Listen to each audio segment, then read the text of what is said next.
नमस्कार दोस्तों, स्वागत है आपका हमारे channel IGNOU smart exam prep पर। आज हम राजनीति विज्ञान के बहुत ही रोमांचक और महत्वपूर्ण विषय की शुरुआत करने जा रहे हैं। हमारा आज का विषय है बीपीएससी 105 तुलनात्मक सरकार और राजनीति का परिचय। सबसे पहले हम इकाई 1 राजनीति के तुलनात्मक अध्ययन की प्रकृति, क्षेत्र और उपयोगिता को गहराई से समझेंगे। और मैंने इस वीडियो के अंतर्गत जो है प्रीवियस ईयर्स के क्वेश्चंस को भी शामिल किया है, जो आपको आने वाले एग्जाम्स में बिल्कुल नज़र आएंगे तथा असाइनमेंट्स को लिखने में भी यह वीडियो आपकी मदद करेगी। तो दोस्तों, अगर आप परीक्षा की तैयारी कर रहे हैं या राजनीति को एक वैज्ञानिक नज़रिए से समझना चाहते हैं तो यह वीडियो आपके लिए है।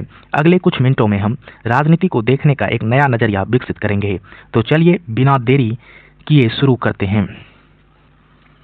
तो चलिए इसकी शुरुआत करते हैं। तो सबसे पहले जो है हम इस इकाई के उद्देश्य को देखेंगे। दोस्तों, किसी भी यात्रा को शुरू करने से पहले मंजिल का पता होना जरूरी है।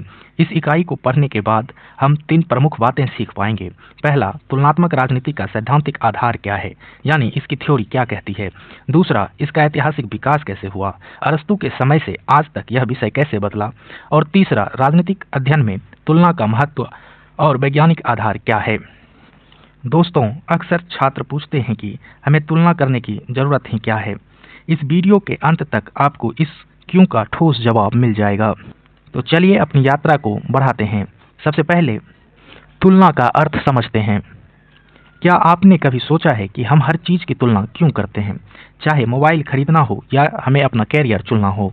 तुलना हमारे दिमाग की एक स्वाभाविक प्रक्रिया है। राजनीति में भी यही नियम लागू होता है। जब हम कहते हैं कि हमारा भारत एक महान लोकतंत्र है तो हम अनजाने में ही इसकी तुलना उन देशों से कर रहे होते हैं जहां लोकतंत्र नहीं है। तुलना करने का मतलब सिर्फ अंतर ढूंढना नहीं है, बल्कि अपनी व्यवस्था को बेहतर ढंग से समझना है। बिना दूसरे को देखे हम यह कभी नहीं जान सकते कि हम कहां खड़े हैं और हमें क्या सुधार की जरूरत है। इसीलिए तुलना करना एक मौलिक विचार है और इसे हम अपने दैनिक जीवन में भी लागू करते हैं और स्वयं का भी हमें ज्ञान होता है। यानी इसके तुलना के तहत ही हम अपने को दूसरों के नज़रिए से अपनी व्यवस्था को बेहतर तरीके से समझ सकते हैं। अब हम दोस्तों तकनीकी परिभाषा पर आते हैं कि तुलनात्मक राजनीति क्या है। दोस्तों, तुलनात्मक राजनीति का मतलब सिर्फ 2 देशों के प्रधानमंत्रियों के नाम याद करना नहीं है। यह राष्ट्रों के बीच विभिन्न राजनीतिक प्रणालियों, उनकी संस्थाओं और प्रक्रियाओं पर आधारित एक व्यवस्थित और वैज्ञानिक अध्ययन है। इसमें हम यह देखते हैं कि एक ही तरह की व्यवस्था अलग अलग देशों में अलग अलग परिणाम क्यों देती है। उदाहरण के लिए, संसदीय प्रणाली ब्रिटेन में भी है और भारत में भी है, लेकिन दोनों के काम करने का तरीका अलग अलग है। इसी अंतर और समानता को समझना तुलनात्मक राजनीति है।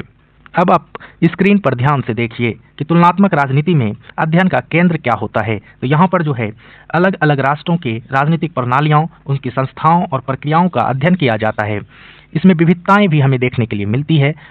हम जो है इसमें केवल सरकार की ही बात नहीं करते, बल्कि गैर सरकारी राजनीतिक कारणों की भी तुलना करते हैं। और यह तुलना जो है हमें वैज्ञानिक आधार प्रदान करता है, यानी कि राजनीतिक विज्ञान को एक वैज्ञानिक कठोरता प्रदान करने का यह प्रयास करता है। तो तुलनात्मक राजनीति यही है। चलिए अब हम तुलना की प्रविधि यानी उसके मेथोडोलॉजी को देखते हैं। तो पहले इसको समझ लीजिए। राजनीति विज्ञान में तुलना करना सबसे पुरानी और विश्वसनीय विधि मानी गई है। इसको हम एक उदाहरण से आपको समझाने का प्रयास करते हैं। अगर हम कहें कि अमेरिका भारत से अधिक विकसित है तो यह कथन एक तुलनात्मक विधि का परिणाम है। हमने कुछ मापदंड जैसे जीडीपी, तकनीक, शिक्षा के आधार पर दोनों देशों को परखा। यह विधि हमें यह पहचानने में मदद करती है कि कौन सा कारक यानी वेरिएबल किसी भी देश की सफलता या असफलता के लिए जिम्मेदार हैं। यह केवल वर्णन नहीं बल्कि एक गहरा विश्लेषण है। अब आप स्लाइड की और देखिए जो आपको स्क्रीन पर दिख रहा है। इसमें जो प्रविधि यूज की जाती है वह प्राचीन प्रविधि है। यहाँ पर जो है वैज्ञानिक जानकारी प्राप्त करने के लिए यह सबसे पुराना विधि है। और यहाँ पर जो है अमेरिका भारत से अधिक विकसित है, तो यह भी क्या है, तुलना ही हम किए हैं, उस तुलनात्मक प्रविधि का ही परिणाम है। और इस तुलनात्मक प्रविधि से, मेथड से हमें यह पता चलता है कि राजनीतिक व्यवस्थाओं के बीच अंतर और समानता जो है उसको हम स्पष्ट कर पाते हैं। चलिए अब हम जो है इसके प्रकृति और विशेष क्षेत्र को देखेंगे। तो तुलनात्मक राजनीति की जो प्रकृति है वह बहुत ही व्यापक और परिवर्तनशील है। इसका विषय क्षेत्र सिर्फ सरकारों तक ही सीमित नहीं है। इसमें औपचारिक संस्थाएं जैसे कि संविधान, संसद तो आती ही है, साथ ही अनौपचारिक कारक जैसे लोगों का राजनीतिक व्यवहार, उनकी संस्कृति और उनके आंदोलन को भी शामिल किया जाता है। समय के साथ साथ जैसे जैसे दुनिया बदली है, इस विषय का क्षेत्र भी बढ़ गया है। आज इसमें पर्यावरण की राजनीति और सूचना क्रांति का भी असर पढ़ाया जाता है। यानी दोस्तों, तुलनात्मक राजनीति की जो प्रकृति और विषय क्षेत्र है, इसमें हम संबंधों की पहचान करते हैं। यानी कि संबंधों की पहचान हम कैसे करते हैं, तो अलग अलग जो राजनीतिक चर है उनके बीच संबंध को स्थापित करते हैं। दूसरा कि इनका जो है ब्रॉड एरिया है, व्यापक क्षेत्र है, इसमें हम औपचारिक यानी कि संविधान और अनौपचारिक यानी कि राजनीतिक व्यवहार दोनों पहलुओं को शामिल करते हैं। और जैसा कि मैंने बताया कि यह जो है परिवर्तनशील भी होती है, यानी समय के साथ साथ राजनीतिक वास्तविकताओं के बदलने से इसका क्षेत्र बढ़ता चला गया है। चलिए अब हम तुलना संबंधों की पहचान को देखेंगे। तो पहले इसको आप सुन लीजिए, उसके बाद मैं स्लाइड के पॉइंट्स पर आऊँगा। तो दोस्तों, एक कुशल राजनीतिक विज्ञानी का काम केवल यह बताना नहीं है कि क्या हो रहा है, बल्कि यह बताना है किसका किससे क्या संबंध है। तुलनात्मक अध्ययन का मुख्य उद्देश्य राजनीतिक अभिनेताओं और संरचनाओं के बीच संबंधों की पहचान करना है। जैसे क्या गरीबी और तानाशाही के बीच कोई संबंध है, क्या साक्षरता बढ़ने से मतदान बढ़ता है। जब हम अतीत और वर्तमान की तुलना करते हैं, तभी हम भविष्य की प्रवृत्तियों का सटीक अनुमान लगा सकते हैं। यह प्रक्रिया राजनीति को एक ठोस आधार देती है। आइए अब स्लाइड्स पर लिखे गए बिंदुओं को समझते हैं। तो तुलनाएं जो है हमें संबंधों की पहचान कराती है। यह तुलना केवल वर्णन नहीं है, बल्कि यह जो है राजनीतिक अभिनेताओं और संरचनाओं के बीच संबंधों की पहचान है। और दूसरी बात यहाँ पर जो है, यह पहचान की प्रक्रिया है। अतीत और वर्तमान की तुलना कर हम भविष्य की प्रवृत्तियों को समझते हैं। और तीसरी बात इसमें जो है वह है सामूहिक स्तर की, यानी कि ग्रुप की बात करता है। यह व्यक्तिगत प्रक्रिया नहीं होती है, बल्कि सामूहिक और संस्थागत स्तर पर भी यह प्रक्रिया होती है। चलिए अब हम समझते हैं तुलनात्मक राजनीति बनाम तुलनात्मक सरकार। दोस्तों, यहाँ पर ध्यान दीजिएगा, क्योंकि अक्सर हम इन दो शब्दों में भ्रमित हो जाते हैं।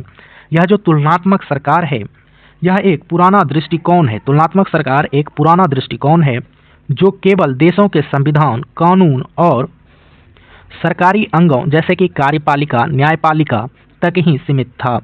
लेकिन तुलनात्मक राजनीति का एक आधुनिक और बहुत बड़ा विस्तृत क्षेत्र है। इसमें सरकार तो है ही, साथ ही साथ वो सब कुछ है जो राजनीति को प्रभावित करता है, जैसे दबाव समूह, राजनीतिक दल, यहाँ तक कि आम जनता का मनोविज्ञान भी। संक्षेप में अगर दोस्तों कहा जाए तो तुलनात्मक राजनीति एक बड़ा समुद्र है जिसमें सरकार सिर्फ एक हिस्सा है। इसी को मैंने यहाँ पर जो है फ्लो चार्ट बना करके दिखाया है, जहाँ पर आप तुलनात्मक राजनीति और तुलनात्मक सरकार के बीच अंतर को समझ सकते हैं। तो जो पूरा यह तुलनात्मक राजनीति है उसी एक विस्तृत दायरा है, जबकि तुलनात्मक सरकार उसी के अंतर्गत आती है। अगर इस दोनों में आप कंपेयर करते हैं तो तुलनात्मक राजनीति का जो दायरा है, स्कोप, वो बहुत बड़ा है, जबकि तुलनात्मक सरकार का स्कोप बहुत ही छोटा है। चलिए अब हम समझते हैं राजनीति का व्यापक अर्थ। तो स्क्रीन पर दोस्तों देखिए कि राजनीति जो है सिर्फ संस्था नहीं है। यहाँ पर केवल सत्ता या पद का खेल नहीं चलता, बल्कि यह एक सामाजिक प्रक्रिया है और इसमें गैर संवैधानिक कारक भी शामिल होते हैं, यानी कि दबाव समूह, राजनीतिक संस्कृति और जनमत जैसे कारकों का भी गहरा प्रभाव यहाँ पड़ता है। और यहाँ पर जो है इंटरैक्शन, अंतरक्रिया होती है, जहाँ पर विभिन्न समूह और व्यक्तियों के बीच राजनीतिक अंतरक्रिया इसका मुख्य विषय है। यानी इन पॉइंट्स को आप विस्तार कैसे दे सकते हैं, तो इसको थोड़ा सा समझ लीजिए। राजनीति को अक्सर केवल सत्ता या पदों का खेल माना जाता है, लेकिन तुलनात्मक राजनीति में इसका अर्थ बहुत ही व्यापक है। यह एक सामाजिक प्रक्रिया है। इसमें गैर संवैधानिक कारक भी बहुत अहम होते हैं, जैसे किसी भी देश की राजनीतिक संस्कृति कैसी है, वहाँ का जनमत यानी कि पब्लिक ओपिनियन क्या कहता है, विभिन्न समूहों और व्यक्तियों के बीच जो आपसी अंतरक्रिया होती है वही असली राजनीति को जन्म देती है। इसीलिए हम इसे जमीनी हकीकत का अध्ययन करना भी कहते हैं। तो दोस्तों अब हमने आगे जो है PYQ से ये प्रश्न लिया है जो कि बहुत बार आपके एग्ज़ाम में रिपीट हुआ है और आगे भी आपको आपके असाइनमेंट्स और एग्ज़ाम में यह प्रश्न दिखेगा। यह एवरग्रीन प्रश्न है।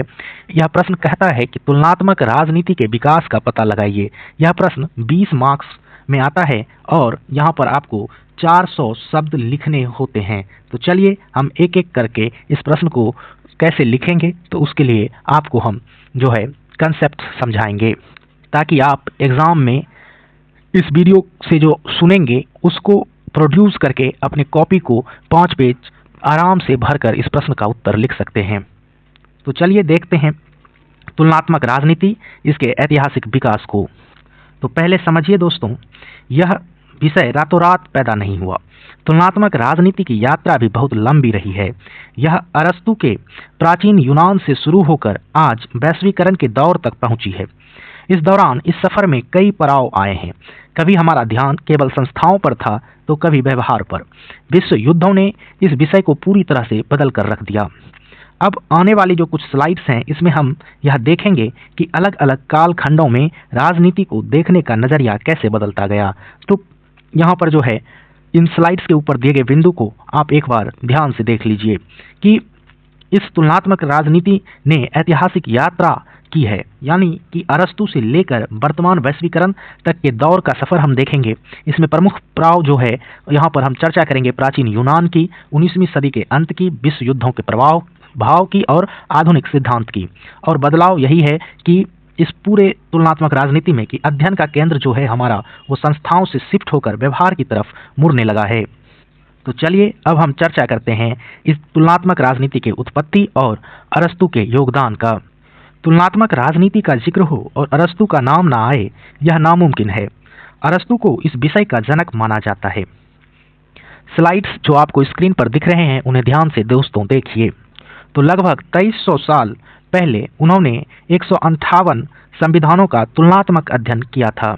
सोचिए उस दौर में भी उनके पास कितनी वैज्ञानिक सोच थी। उन्होंने यह सब इसलिए किया ताकि वह एक आदर्श राज्य की खोज कर सके। उन्होंने सरकारों को उनके शुद्ध और विकृत रूपों का वर्गीकरण पेश किया जो आज भी राजनीति विज्ञान की आधारशिला मानी जाती है। तो दोस्तों अरस्तु ने जो है बहुत ही अच्छा योगदान उस समय पर दिया। चलिए अब हम पारंपरिक दृष्टिकोण को देखेंगे जो तुलनात्मक राजनीति में 19वीं सदी तक बना रहा। अरस्तु के बाद जो 19वीं सदी के अंत तक का जो काल था उसे हम पारंपरिक दृष्टिकोण कहते हैं। इसमें मैकियावेली और मॉन्टेस्क्यू जैसे विचारकों ने शासन प्रणालियों की तुलना की, लेकिन इस समय के अध्ययन की कुछ सीमाएं थीं। पहला सीमा यह था कि यह केवल यूरोप तक ही सीमित था। यूरोपीय देशों में जैसे ब्रिटेन, फ्रांस, जर्मनी, इन क्षेत्रों में यह ज़्यादा रहा। दूसरा विशेषता यह था कि इसका पूरा ध्यान सिर्फ संविधान और कानूनी ढांचे पर था, यानी जो किताब में लिखा है वही पढ़ा जाता है। जमीन पर क्या हो रहा है उस पर कोई भी ध्यान नहीं था। इन्होंने मुख्य ध्यान संविधान और औपचारिक सरकारी अंगों पर ही दिया था। चलिए अब हम 19वीं सदी के अंत और 20वीं सदी के प्रारंभ में क्या हो रहा था तुलनात्मक राजनीति में उसको देखते हैं। तो दोस्तों जैसे जैसे समय बदला विद्वानों को लगा कि केवल कानून पढ़ना काफ़ी नहीं है। ब्राइस और लावेल जैसे विचारकों ने कहा कि हमें यह देखना चाहिए वास्तव में सरकारें काम कैसे करती हैं, ग्राउंड रियलिटी क्या है। यहाँ से अध्ययन कानूनी सीमाओं से बाहर निकलने लगा। यह देखा जाने लगा कि संसद में बहस कैसे होती है, नीतियाँ कैसे बनती हैं, उनका समाज पर क्या असर पड़ता है। यहीं से तुलनात्मक राजनीति में एक नया वैज्ञानिक गुट आने लगा। तो आइए इसको समझते हैं। यहाँ पर क्या होने लगा कि 19वीं सदी के अंत और 20वीं सदी के प्रारंभ में अनुभव जन्य अध्ययन होने लगा, यानी कि इन विद्वानों ने जो है राजनीतिक कार्य प्रणाली पर जोर दिया। यहाँ पर आप दो नाम याद रखिएगा, ब्राइस और लावेल। फिर उन्होंने कानूनी सीमाओं से बाहर निकलने का काम किया। उन्होंने कहा कि केवल संविधान ही नहीं पढ़ेंगे बल्कि यह देखेंगे कि राजनीति जो है कैसे काम करती है, और उन्होंने जो है सरकारों की व्यापक स्तर पर तुलना करना शुरू कर दिया, यानी कि संवैधानिक ढांचों के साथ साथ उनके कार्यों के अध्ययन की भी आवश्यकता उन्हें महसूस हुई। तो यह था 19वीं सदी के लास्ट और 20वीं सदी के स्टार्ट के दौरान राजनीति में तुलनात्मक अध्ययन। चलिए अब हम आगे देखते हैं द्वितीय विश्व युद्ध और उसके पश्चात तुलनात्मक राजनीति ने क्या मोड़ लिया, उसका विकास कैसा रहा। दोस्तों, द्वितीय विश्व युद्ध ने पूरी दुनिया का नक्शा ही बदल दिया था। एशिया और अफ्रीका के कई देश आज़ाद हुए, जिनमें हमारा प्यारा भारत भी शामिल था। अब राजनीति विज्ञानों के सामने जो है नई चुनौतियां थी। पश्चिमी देश, खास करके अमेरिका और यूरोप के पुराने मॉडल इन देशों पर लागू नहीं हो रहे थे। अब अध्ययन केवल पश्चिम तक ही सीमित नहीं रहा, बल्कि एक तीसरी दुनिया के देशों की समस्याओं और उनकी राजनीति को भी केंद्र में लाया गया। यह इस विषय के लिए बहुत बड़ा मोड़ था। तो स्क्रीन पर जो आपको दिख रहा है, इन पॉइंट्स को समझिए कि द्वितीय विश्व युद्ध के बाद नए राष्ट्रों का उदय हुआ, ठीक है, और इन्होंने जो है अफ्रीका और एशिया के स्वतंत्र देशों में तुलनात्मक राजनीति के लिए बहुत सारी चुनौतियां पेश की। पदानुक्रम जो हायरार्की होता है वह उसका भी अंत हो गया, यानी तुलनात्मक राजनीति अब केवल पश्चिम तक ही सीमित नहीं रहा, बल्कि यह तीसरी दुनिया की ओर मुड़ा। फिर जो शीत युद्ध द्वितीय विश्व युद्ध के बाद से प्रारंभ हुआ, उसके आधार पर जो है विचारधाराओं ने जन्म लिया और उसी के आधार पर राजनीतिक व्यवस्थाओं का विश्लेषण शुरू किया गया। चलिए अब समझते हैं व्यवहारवादी क्रांति को। तो दोस्तों, 1950 और 60 के दशक में आई थी व्यवहारवादी क्रांति। इसने राजनीतिक विज्ञान को पूरी तरह से बदल दिया। विद्वानों ने कहा, संस्थाओं को जो इमारतें हैं उनको मत देखो, उन लोगों को देखो जो वहां काम करते हैं। अब ध्यान व्यक्तियों के राजनीतिक व्यवहार पर गया। लोग वोट क्यों देते हैं, वे विरोध क्यों करते हैं, इसके लिए डेटा, सर्वे और सांख्यिकी यानी स्टैटिक्स का प्रयोग बढ़ा। उद्देश्य यही था कि राजनीति को भौतिक विज्ञान की तरह एक सटीक विज्ञान बनाना, और यह विषय के इतिहास का सबसे क्रांतिकारी दौर था। यानी दोस्तों, इस राजनीतिक के तुलनात्मक अध्ययन में व्यवहारवादी क्रांति ने भी उसके ऐतिहासिक विकास के क्रम में बहुत बड़ा योगदान दिया। तो ये जो व्यवहारवादी क्रांति रहा, इसका उद्देश्य क्या था? इसका उद्देश्य था राजनीतिक विज्ञान को एक वैज्ञानिक कठोरता प्रदान करना और सिद्धांतों का विकास करना। उसका दूसरा बात यहाँ पर यह रहा कि संस्था से व्यक्ति तक जाना, यानी राजनीतिक संस्थाओं से ध्यान हटा करके व्यक्तियों के राजनीतिक व्यवहार पर ध्यान ले जाना। और इन्होंने जो नई तकनीकों का यूज किया उसमें डाटा संग्रहण, सर्वेक्षण और सांख्यिकी विधियों का भी बहुत ज़्यादा प्रयोग किया। ये सब बिंदु जब आप अपनी परीक्षाओं में लिखेंगे तो आपका उत्तर देखने लायक रहेगा। चलिए अब हम समझते हैं 1970 का दशक और विकासवाद। तो दोस्तों, 1970 का दशक तुलनात्मक राजनीति के लिए बहुत ही महत्वाकांक्षी दौर था। इस समय विद्वानों ने विकासवाद का मॉडल पेश किया। उनका मानना था कि जैसे एक बच्चा बड़ा होकर के वयस्क बनता है, वैसे ही हर पिछड़ा देश एक दिन यूरोप या अमेरिका जैसा आधुनिक और उससे भी कहीं ज़्यादा विकसित बन सकता है। लेकिन यहाँ एक पेंच था। पश्चिमी विद्वानों ने मान लिया कि आधुनिकता का मतलब सिर्फ पश्चिमीकरण है। उन्होंने एशियाई और अफ्रीकी देशों की सामाजिक और सांस्कृतिक गहराई को नज़रअंदाज कर दिया। यानी अब हम जो इस स्लाइड के ऊपर समझेंगे कि इन नए राष्ट्रों को कैसे एक जीवित प्रयोगशाला माना गया, जहां विकास के अलग अलग प्रयोग किए जा रहे थे। यानी कि जो नए राष्ट्र उभर करके आए, वहां पर सामाजिक और राजनीतिक परिवर्तन के अध्ययन के लिए लेबोरेटरी जैसा काम हुआ। क्या चीज़ें लागू किया जाए, क्या नहीं लागू किया जाए, तो ये सारी चीज़ें चल रही थी। लेकिन जो है यहाँ पर चुनौतियाँ भी आई। चुनौतियाँ यही थी कि पश्चिमी मॉडल क्या अन्य संस्कृतियों, एशिया और अफ्रीका पर के देशों पर लागू हो सकते हैं, यही सबसे बड़ा सवाल उभरा। चलिए अब हम देखते हैं अल्प विकास और निर्भरता सिद्धांत। तो 70 के दशक में जब विकासवादी मॉडल फेल होने लगे तो लैटिन अमेरिका के विद्वानों ने एक कड़वा सच दुनिया के सामने रखा, जिसे निर्भरता सिद्धांत कहा जाता है। आंद्रे गुडर फ्रैंक जैसे विचारकों ने तर्क दिया कि दुनिया के गरीब देश इसलिए गरीब नहीं हैं क्योंकि वे आलसी हैं, बल्कि इसलिए वे गरीब हैं क्योंकि अमीर देशों ने उन्हें अपना गुलाम या निर्भर बना लिया है। यह सिद्धांत कहता है कि कच्चा माल गरीब देशों से जाता है और महंगे उत्पाद अमीर देशों से वापस आते हैं, जिससे गरीबी का चक्र बन जाता है। यह तुलनात्मक राजनीति में एक बहुत बड़ा वैचारिक बदलाव था, क्योंकि इसने पहली बार पूंजीवाद के शोषणकारी चेहरे का आलोचना किया था और इसी शोषणकारी चेहरे को दुनिया के सामने उजागर किया था। तो आइए अब आप समझिए कि इसको लिखना कैसे है। तो इस सिद्धांत का जो है 1970 के जो मॉडल फेल होने लगे, तो इस सिद्धांत ने क्या किया कि पूंजीवाद की आलोचना की। उन्होंने तर्क दिया कि पूंजीवाद का प्रसार विकास नहीं बल्कि अल्प विकास को बढ़ावा देता है। दूसरा, यहाँ पर आप आंद्रे गुंडर फ्रैंक को कोट कर सकते हैं। उन्होंने जो है लैटिन अमेरिका के संदर्भ में निर्भरता के विचार को दुनिया के सामने रखा और उन्होंने यह बताया कि जो तीसरी दुनिया है, एशिया और अफ्रीका, उन देशों के पिछड़ेपन का कारण वैश्विक आर्थिक संरचना है। चलिए अब हम देखते हैं 1980 का दशक, राज्य की वापसी। तो इस दशक में जो है राजनीतिक विज्ञानियों को एक बहुत बड़ी गलती का एहसास हुआ। व्यवहारवाद के चक्कर में विद्वान लोग व्यवहार को तो पढ़ रहे थे, लेकिन वे राज्य यानी सरकार की संस्थागत शक्ति को भूल गए थे। थेडा स्कोलपल जैसे दार्शनिक ने उस समय नारा दिया था, राज्य की वापसी, bringing the state back in. तो इन बिंदुओं को समझिए। यहाँ पर राज्य का महत्व बढ़ा। व्यवहारवाद में जो राज्य की उपेक्षा हुई थी, लेकिन 80 के दशक में फिर से यह अध्ययन के केंद्र में आ गया और संस्थागत पुनरुत्थान हुआ। नागरिक समाज के भीतर शक्ति संरचनाओं और राज्य की भूमिकाओं पर विचार हुआ। उसके बाद यह जो दशक था, इसमें सामान्य सिद्धांतों के बजाय क्षेत्रीय और स्थानीय संदर्भों पर बल दिया गया। यानी कि जो ये थेडा स्कोलपल थे, उन्होंने तर्क यही दिया कि राज्य या सरकार केवल समाज का प्रतिबिंब नहीं है, बल्कि उसकी अपनी एक अलग ताकत और पहचान होती है। इस दौर में संस्थागत पुनरुत्थान जो हुआ, अब फिर से इस बात पर जोर दिया जाने लगा कि पुलिस, सेना, नौकरशाही जैसे संस्थान कैसे समाज को नियंत्रित करते हैं। यह दौर हमें याद दिलाता है कि नियम और संस्थाएं आज भी उतनी ही जरूरी है जितने कि लोग। चलिए अब हम देखते हैं 20वीं सदी के अंत में तुलनात्मक राजनीति के साथ क्या हुआ वैश्वीकरण के दौर में। तो दोस्तों, 1990 की बाद की दुनिया को हम वैश्वीकरण के बिना नहीं समझ सकते। सोवियत संघ के पतन के बाद दुनिया जो है एक ध्रुवीय हो गई और बाजारों के दरवाजे खुल गए। अब तुलनात्मक राजनीति का मतलब सिर्फ दो देशों की तुलना करना नहीं रह गया, बल्कि यह देखना हो गया कि कैसे वैश्विक घटनाएं स्थानीय राजनीति को प्रभावित करती है।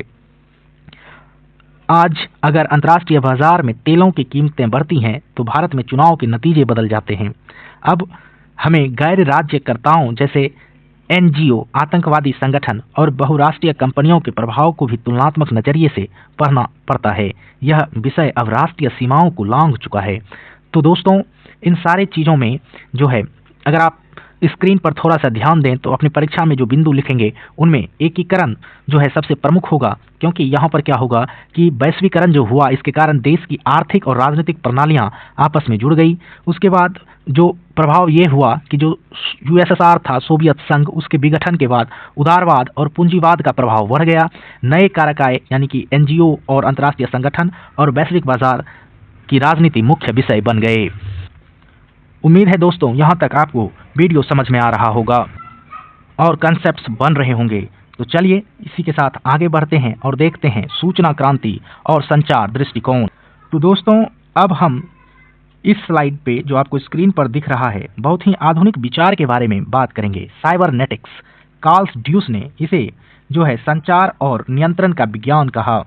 उन्होंने राजनीति को एक सूचना तंत्र के रूप में देखा। सोचिए, एक सरकार कैसे चलती है। जनता से फीडबैक मिलता है, सरकार उसे प्रोसेस करती है, फिर निर्णय लेती है। ड्यूस का जो है कहना था, अगर किसी देश में सूचना का प्रवाह रुक जाए तो यह व्यवस्था ठप हो जाएगी। आज के सोशल मीडिया और फेक न्यूज के दौर में यह दृष्टिकोण और भी प्रासंगिक हो गया है। राजनीति सिर्फ अब भाषण नहीं रहा, बल्कि डाटा और सिग्नल्स का भी खेल बन गया है। और इसका जो महत्व है कि यह जो दृष्टिकोण है, यह व्यवस्था को नियंत्रित करने में और संचार की भूमिका को स्पष्ट करने में जो है वह मदद करती है। तो दोस्तों, अभी तक हमने तुलनात्मक राजनीति के जो ऐतिहासिक विकास थे उसके सारे चरण को देख लिया। अरस्तु के योगदान से लेकर आज वैश्वीकरण के दौर तक, सूचना क्रांति और संचार दृष्टिकोण तक हमने इसके जो विकास के क्रम है उसको समझा। और आप निष्कर्षतः यही लिख सकते हैं कि ये जो तुलनात्मक राजनीति है उसका विकास कैसे कैसे हुआ, और कंक्लूड कर बता सकते हैं कि इसमें कई सारे चरण रहे और यह जो है अरस्तु से लेकर वैश्वीकरण के दौर तक कैसे चला। चलिए अब हम दूसरे प्रश्न की ओर चलते हैं, जो इस इकाई के सबसे महत्वपूर्ण प्रश्न है और यह बार बार परीक्षाओं में रिपीट होते रहे हैं। तो प्रश्न जो है वह है तुलनात्मक राजनीति अध्ययन के महत्व और प्रासंगिकता की व्याख्या कीजिए।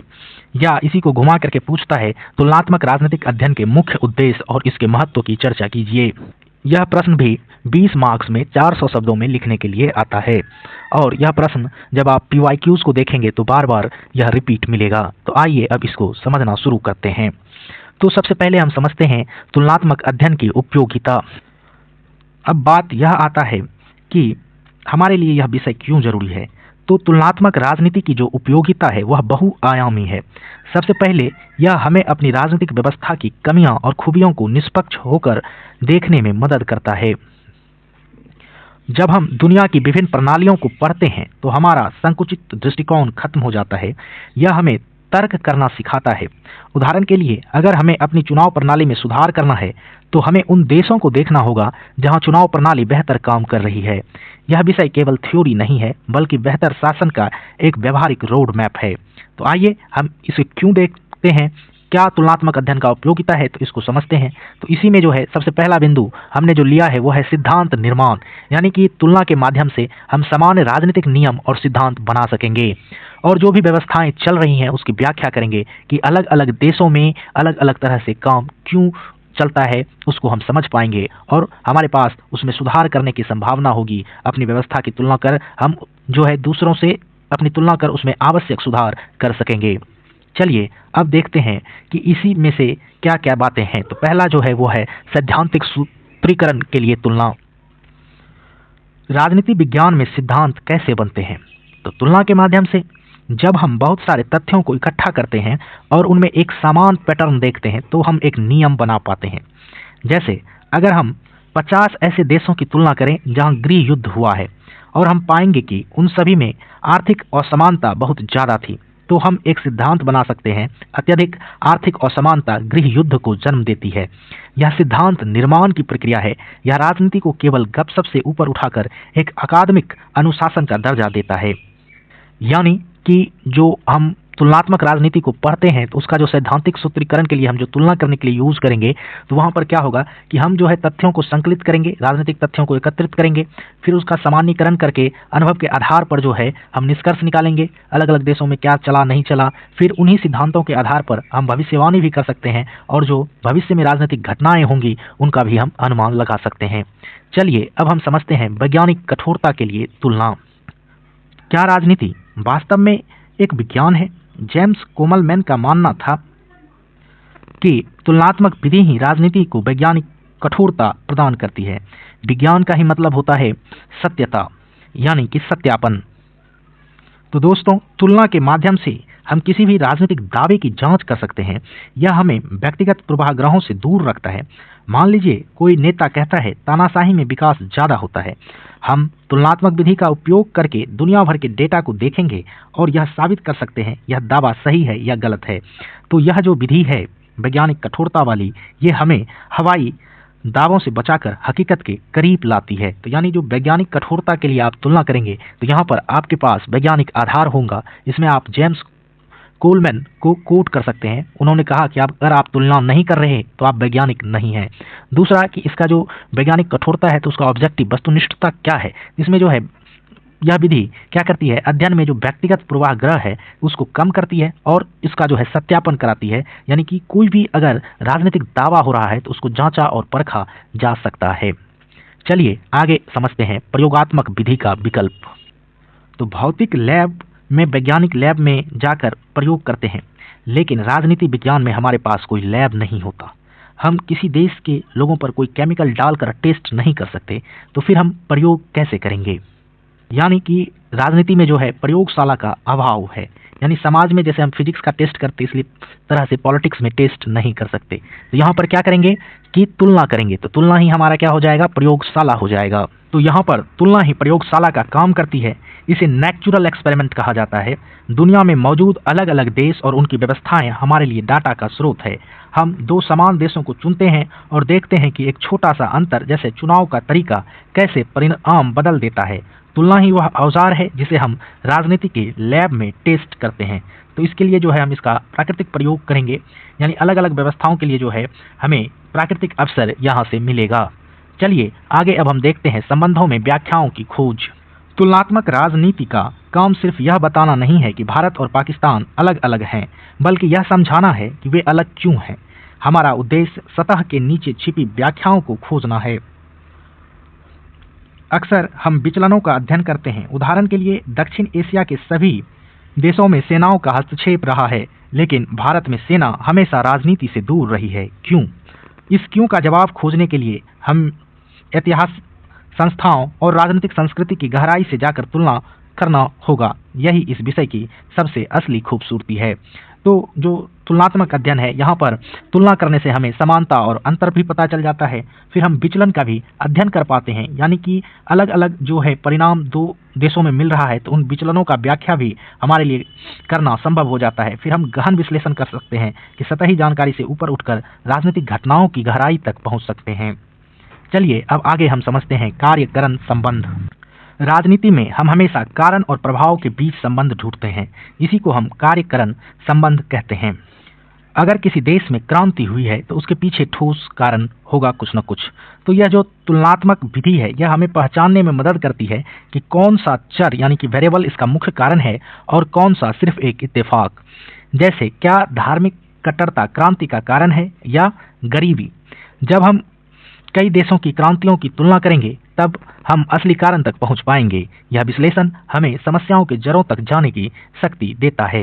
यानी कार्य कारण संबंध हमें यही बताता है कि क्यों और कैसे, यानी कि कोई विशेष जो राजनीतिक घटना हुई है वो क्यों घटित हुई है, हम तुलना करके बता सकते हैं। जैसे इसके उदाहरण के तौर पर हमने धार्मिक कट्टरता या गरीबी को दिया, और यहाँ पर जो है मैंने लिखा है ब्रिटिश संसदीय प्रणाली जो है भारत में क्यों सफल रही। तो इसका जो है हमें तुलनात्मक विश्लेषण से पता चलता है।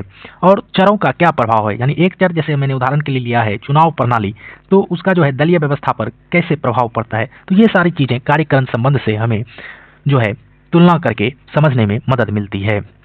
चलिए अब राजनीतिक अर्थव्यवस्था का दृष्टिकोण समझते हैं। तो दोस्तों, प्राचीन काल में ही अरस्तु ने कहा था कि राजनीति और संपत्ति को अलग नहीं किया जा सकता। आज के दौर में इसे हम राजनीतिक अर्थव्यवस्था कहते हैं।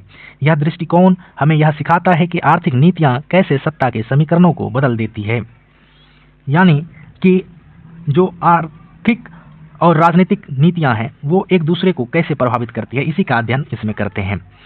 ऐतिहासिक संदर्भ है कि अरस्तु के समय से ही जो आर्थिक प्रश्न है उसको राजनीति का हिस्सा माना गया, और इसका जो वर्तमान महत्व है कि वैश्वीकरण के दौर में आर्थिक संबंधों के बिना राजनीति की तुलना अधूरी है। तो इन बातों को आप समझिए कि अमीर और गरीब की खाई राजनीति को कैसे प्रभावित करती है, कॉरपोरेट घराने चुनाव को कैसे नियंत्रित करते हैं। तुलनात्मक राजनीति में जब हम विभिन्न देशों की आर्थिक प्रणालियों की तुलना करते हैं तो हमें समझ में आता है कि लोकतंत्र का असली चेहरा जो है उसकी आर्थिक नीतियों में छिपा हुआ है। बिना अर्थशास्त्र के राजनीति अधूरी है। तो इन सब पॉइंट्स को आप समझकर अपने एग्जाम में बहुत अच्छे से प्रश्नों को उत्तर दे सकते हैं। अब आइए देखते हैं तुलनात्मक अध्ययन की चुनौतियां क्या क्या हैं। तो इससे पहले जो है हमने आपको जो है यहाँ तक सारा तुलनात्मक अध्ययन का महत्व और उद्देश्य समझा दिया, और इसको जो है आप अपने से निष्कर्ष बना करके लिख सकते हैं। आइए अब जो है इसकी चुनौतियों को देखते हैं। तुलना करना सुनने में जितना आसान लगता है असल में उतना ही चुनौतीपूर्ण है। सबसे बड़ी समस्या है सटीक डाटा का अभाव।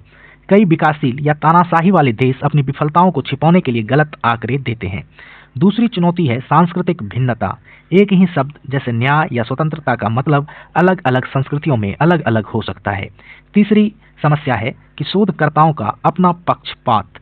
अक्सर अपनी नज़रों से दुनिया को देखते हैं जिससे निष्कर्ष गलत हो सकते हैं। इन चुनौतियों को समझना इसलिए जरूरी है ताकि हम एक बेहतर और निष्पक्ष विश्लेषक बन सकें। तो तुलनात्मक अध्ययन में जो चुनौतियां हमारे पास हैं वो क्या क्या है कि डाटा की उपलब्धता जो है वो नहीं हो पाती है, डाटा प्राप्त करना कठिन हो जाता है। सांस्कृतिक भिन्नता है, यानी कि अलग अलग जो देश हैं, अलग अलग जो संस्कृति है, वहाँ पर एक ही शब्द के अलग अलग अर्थ हो सकते हैं। और पक्षपात, जो अध्ययन कर रहा होता है तो उस अध्ययनकर्ता का दृष्टिकोण निष्कर्ष को प्रभावित कर सकता है। आइए अब समझते हैं तुलना की इकाइयाँ। तो जब हम तुलनात्मक राजनीति में तुलना करते हैं तो हम किस चीज़ की तुलना करते हैं? इसे यूनिट्स ऑफ कंपैरिजन कहा जाता है। सबसे आम इकाई है राष्ट्र राज्य, यानी दो देशों की तुलना करना। फिर हम क्षेत्रीय अध्ययन पर आते हैं तो हम क्षेत्रों की तुलना करते हैं, जैसे यूरोपीय संघ बनाम आसियान। या फिर हम संस्थागत स्तर पर जाकर दो देशों की सुप्रीम कोर्ट या सेना की तुलना कर सकते हैं, न्यायपालिका की तुलना कर सकते हैं। तो शोध का विषय तय करता है कि आपका इकाई क्या है और यह स्पष्टता आपके अध्ययन को दिशा देती है। आइए अब तुलना के स्तर को देखते हैं। तो दोस्तों, तुलना जो है वह मुख्यतः 3 स्तर पर होते हैं। पहला है मैक्रो, दूसरा है मेसो और तीसरा है माइक्रो। ठीक है, तो इन तीनों स्तर पर जो है तुलना की जाती है। तो मैक्रो स्तर में, पहले वाले में हम पूरी की पूरी राजनीतिक व्यवस्था या राष्ट्र का विश्लेषण करते हैं, जबकि दूसरे वाले में मेसो स्तर पर हम विशिष्ट संस्थानों या समूहों की तुलना करते हैं और माइक्रो स्तर पर हम व्यक्तिगत नागरिकों या छोटे समूहों का राजनीतिक व्यवहारों का तुलना करते हैं। तो यह जो मुकम्मल तुलनात्मक अध्ययन है जो इन तीनों स्तरों के बीच के संबंधों को समझाने में मदद करती है और हमें राजनीति का एक 360 डिग्री तस्वीर प्रदान करती है। आइए अब हम समझते हैं आधुनिक प्रवृत्तियां। तो दोस्तों, जैसे जैसे दुनिया बदल रही है, तुलनात्मक राजनीति के विषय भी बदल रहे हैं। आज हम केवल पुरानी संस्थाओं को ही नहीं पढ़ते, बल्कि आधुनिक प्रवृत्तियों पर भी ध्यान देते हैं। आज का एक बड़ा विषय है पर्यावरण और राजनीति। हम तुलना करते हैं कि विकसित देश और विकासशील देश जलवायु परिवर्तन से कैसे निपट रहे हैं। इसके अलावा डिजिटल लोकतंत्र एक नया क्षेत्र है। सोशल मीडिया और तकनीक कैसे चुनाव और जनमत को प्रभावित कर रहे हैं, इसका तुलना करना आज के समय की मांग है। साथ ही विभिन्न समाजों में महिलाओं और हाशियों पर रहने वाले समूहों की राजनीतिक भागीदारी की तुलना भी इस विषय की अनिवार्य हिस्सा बन गई है। यह दिखाता है कि यह विषय कितना जीवित और समकालीन है। तो तुलनात्मक राजनीति की यही तीनों आपकी आधुनिक प्रवृत्तियां रहीं, जिसमें पहला है पर्यावरण और राजनीति, दूसरा डिजिटल लोकतंत्र और तीसरा महिला अधिकार। आइए अब हम इस इकाई के समापन की ओर हैं, जहां पर हम इस इकाई के सारांश को समझते हैं। तो चलिए पूरी इकाई को समेटते हैं। आज हमने देखा कि तुलनात्मक राजनीति केवल एक विषय नहीं, बल्कि राजनीति को वैज्ञानिक ढंग से समझने का औजार है। अरस्तु के समय से लेकर व्यवहारवादी क्रांति और फिर वैश्वीकरण के दौर तक इस विषय ने कई उतार चढ़ाव देखे। इसका मुख्य सार यह है कि तुलना हमें पूर्वाग्रहों से मुक्त करती है और हमें एक वैश्विक नागरिक बनाती है। हमने समझा कि राजनीति का क्षेत्र केवल सरकारी इमारतों तक सीमित नहीं है, बल्कि यह समाज की उस हर गतिविधि में है जो सत्ता और शक्ति को प्रभावित करती है। अगर आप इन बुनियादी बातों को समझ गए तो आपने तुलनात्मक राजनीति की नींव रख दी है और आप इस विषय को भी अच्छे से समझ पाएंगे। आइए अब परीक्षा के नजरिए से कुछ महत्वपूर्ण तकनीकी शब्दों को समझना बहुत जरूरी है, जिन्हें आप अपने उत्तर में इस्तेमाल करेंगे। पहला है व्यवहारवाद, जिसका मतलब होता है संस्थाओं के बजाय लोगों के काम और व्यवहारों का वैज्ञानिक अध्ययन। दूसरा है उदार लोकतंत्र, जहां व्यक्तिगत स्वतंत्रता और निष्पक्षता चुनाव सबसे ऊपर होता है। तीसरा है पूंजीवाद, जो यह समझाता है कि कैसे बाजार की ताकतें राजनीति को नियंत्रित करती है। तो इन शब्दों का जो सही उपयोग है आपके उत्तर को प्रभावी बनाएगा और यह दिखाएगा एग्जामिनर को कि आपकी विषय की कितनी गहरी समझ है। इन शब्दों को आप जो है नोटबुक में जरूर नोट कर लें।